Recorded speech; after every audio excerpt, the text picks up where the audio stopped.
Doctor बीना चतुर्वेदी की आवाज़ में उनके कहानी संग्रह माँ से सुनिए कहानी अनोखा रिश्ता। इस कहानी की नायिका कामिनी का जीवन बहुत ही संघर्षपूर्ण था। उसके पिता की मृत्यु के बाद घर की संपूर्ण जिम्मेदारी उसके कंधों पर आ गई थी। माँ कैंसर रोग से पीड़ित थी और दो छोटे भाई बहन सभी की जिम्मेदारी को पूरा करने के लिए उसे अपनी पढ़ाई बीच में छोड़कर सहेली की मदद से नौकरी करनी पड़ी। कंपनी के मालिक सुदेश बजाज के साथ कामिनी की अच्छी दोस्ती हो गई थी। एक दिन पता चला कि मिस्टर बजाज को एड्स रोग है। तब वह देश छोड़कर जाने लगे, मगर कामिनी ने उनसे कहा कि एड्स का मतलब जिंदगी समाप्त होना नहीं होता। मेरा प्यार तुम्हें जीने की शक्ति देगा। हम पति पत्नी बनकर नहीं बल्कि जिंदगी दोस्त बनकर रहेंगे। इन दोनों का अनोखा रिश्ता था। सुनिए कहानी अनोखा रिश्ता। रात होते ही बारिश ने धरती को अपने आगोश में ले लिया था। सारी प्रकृति मानो भीग कर सिमट सी गई थी। बादलों की गर्जना ने भयंकर रूप धारण कर लिया था।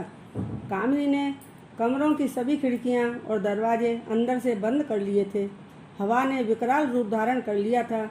हवा के साथ बौछारें चारों ओर से अंदर तक आने के लिए बेकरार थीं। प्रकृति के ऐसे विकराल रूप को देखकर कामिनी बुरी तरह से डर रही थी।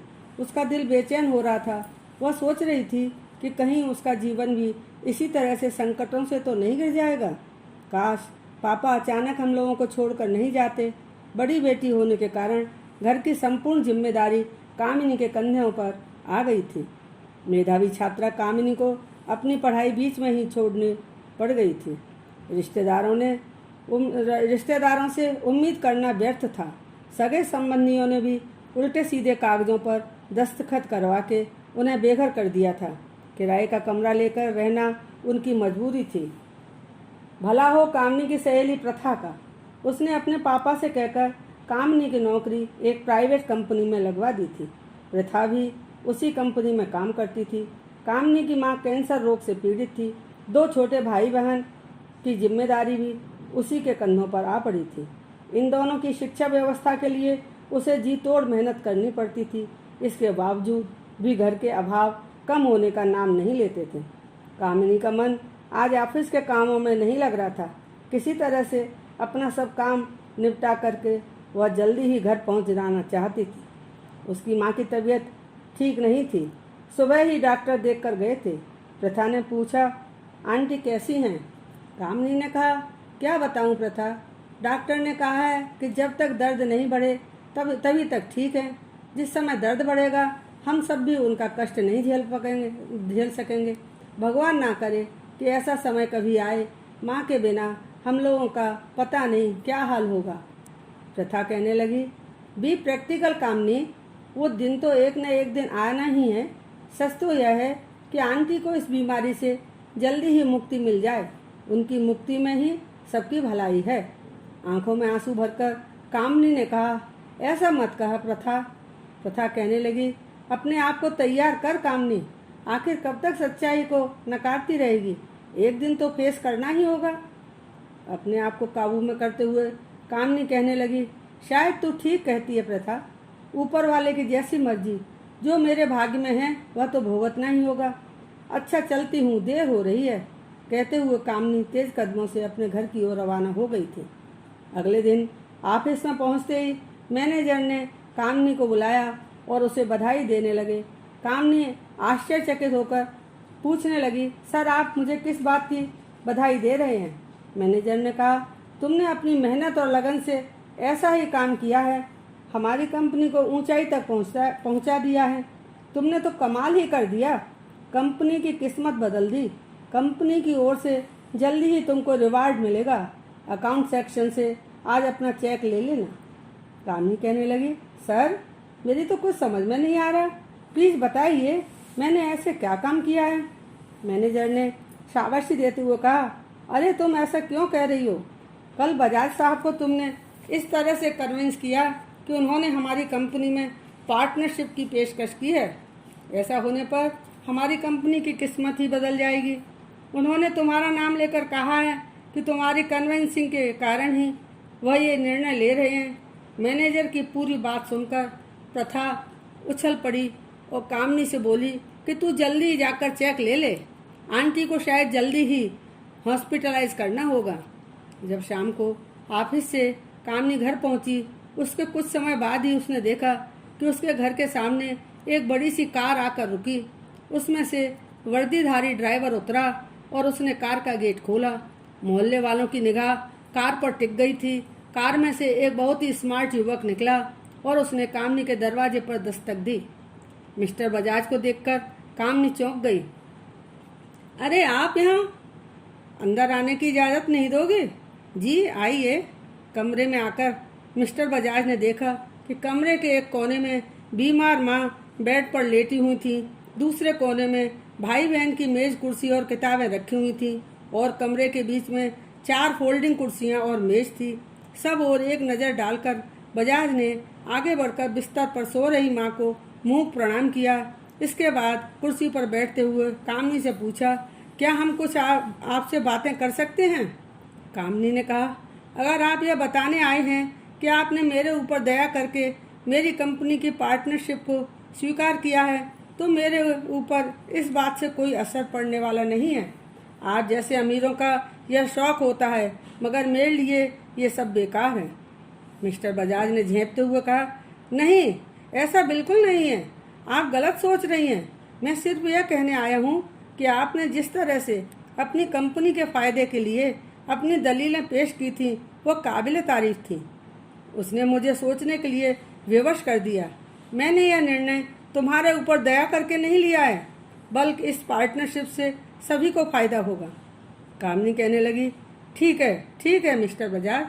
कामनी को मुस्कुराते हुए देखकर वह कहने लगे, क्या आप मेरा नाम नहीं जानना चाहेंगी? मेरा पूरा नाम सुदेश निर्मल बजाज है। आज से आप मुझे मेरे नाम से ही संबोधित करेंगी। आज से हम मित्र हुए। कामनी ने कहा, ठीक है, यदि आप मुझे इस लायक समझते हैं तो यही सही। सुदेश ने कहा, हमारी दोस्ती के वास्ते कल का डिनर मैं आपके साथ करना चाहता हूँ। अपने साथ मैं एक दोस्त को भी लाऊंगा और इसकी अनुमति भी आपको देनी होगी। कामिनी ने बड़े रूखे अंदाज में कहा, देखिए सुदेश जी, हम बाहर के लोगों का एंटरटेनमेंट नहीं करते। यदि हमारे पापा होते तब अलग बात थी। मैं अवांछित व्यक्ति को साथ में लाऊंगा क्या? तुमने ऐसा कैसे सोच लिया? वह कैंसर स्पेशलिस्ट हैं। इतना बोलते हुए सुदेश फुर्ती से चले गए। अगली शाम दिए गए समय पर सुदेश अपने दोस्त डॉक्टर अमित के साथ आ गए। डॉक्टर अमित ने अपना परिचय देते हुए माँ से कहा, आप मुझे अपना बेटा ही समझिए, मैं आपका इलाज करूँगा, आप जल्दी ठीक हो जाएंगी। डॉक्टर अमित ने बहुत अच्छी तरह से माँ का चेकअप करने के बाद कामनी को यह कहकर विस्मित कर दिया कि आप बिल्कुल चिंता न करें, माताजी आज से मेरी देखरेख में रहेंगी और शीघ्र ही स्वस्थ हो जाएंगी। बहुत समय बाद आज घर में खुशी का माहौल बना था। जाते समय सुदेश ने एक अच्छी यादगार शाम के लिए कामनी को थैंक्स बोला। अगले दिन ऑफिस पहुंचकर कामनी ने अपनी सहेली प्रथा को जब सब बातें बताईं तो प्रथा को विश्वास नहीं हुआ। वह कहने लगी, कामिनी, तू सच कह रही है क्या? मुझे तो ऐसा लग रहा है मानो मैं स्वप्न देख रही हूँ। अब कामनी और सुदेश की मुलाकात अक्सर होती रहती थी। कामनी की समझ में नहीं आ रहा था कि सुदेश मेरे प्रति इतना मेहरबान क्यों हो रहा है। यह सच है कि सुदेश मुझे अच्छा लगता है, मगर इसके साथ ही साथ यह भी सच है कि जिस धरती पर वह खड़ी है वहाँ से आकाश में उड़ने की बात सोचना भी मूर्खता है। हम दोनों आपस में कभी भी जुड़ नहीं सकते।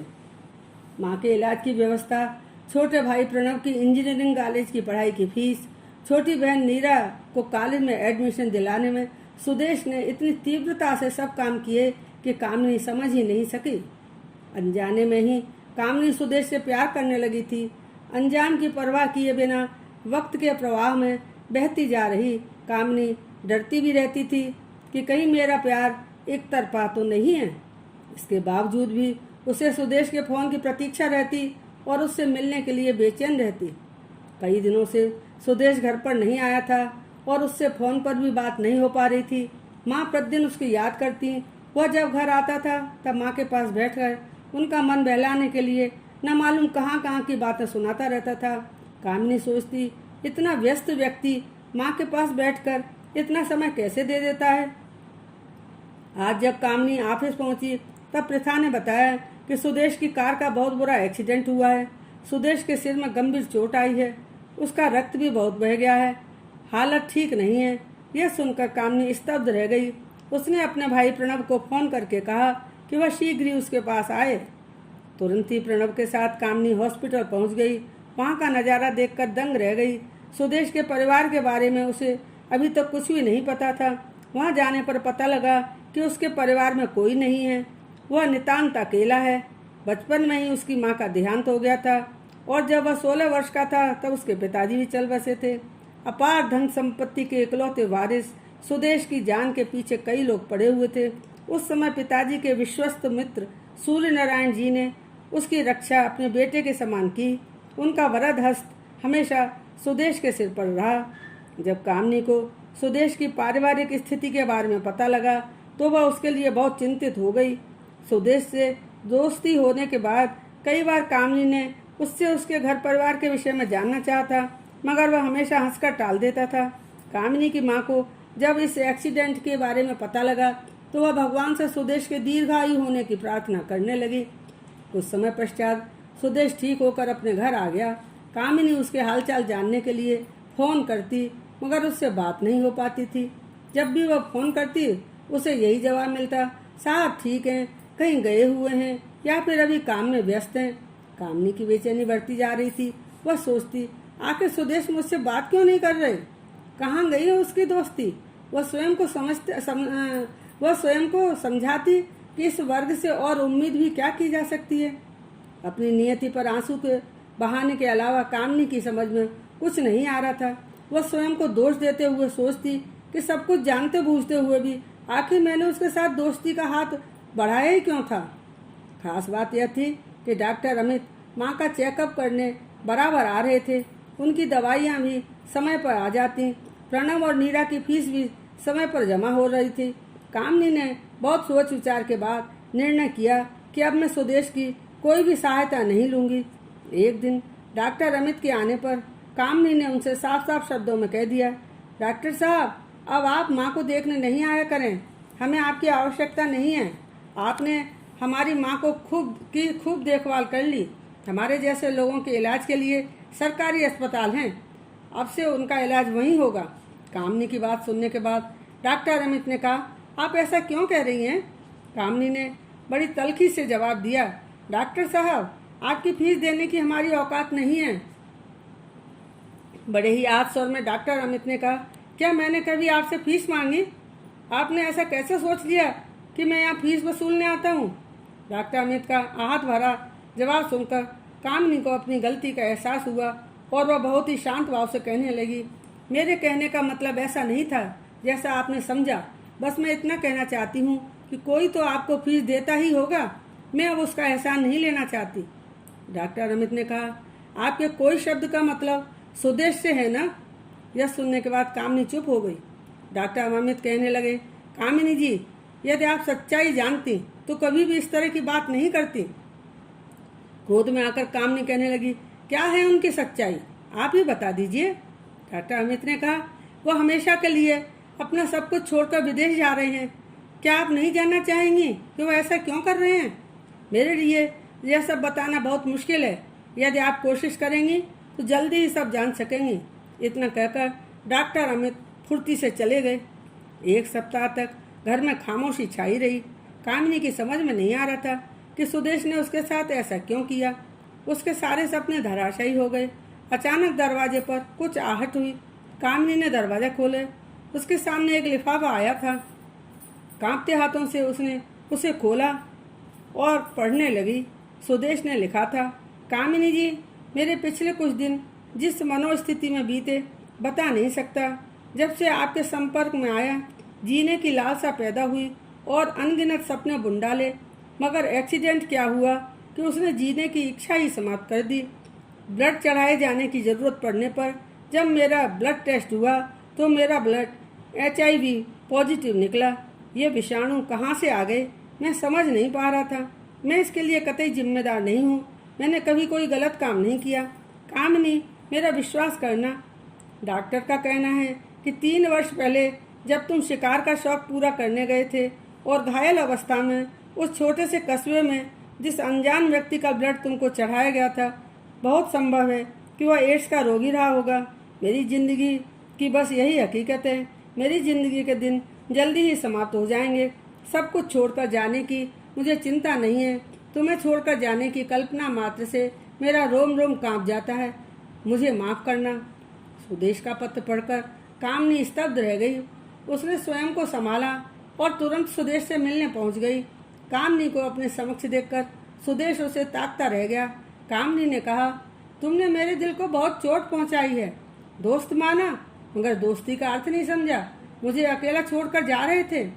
बड़ी हिम्मत करके सुदेश ने कहा, हाँ, मैं दोस्ती का अर्थ नहीं समझ सका। अब अकेले रहना ही मेरी सजा है। तुम्हारी जिंदगी नष्ट करने का मुझे कोई अधिकार नहीं है। कामिनी ने कहा, सुदेश, यदि तुम मेरा हित चाहते हो तो तुम्हें यहीं रहना होगा। मैं तुम्हारे साथ हूँ।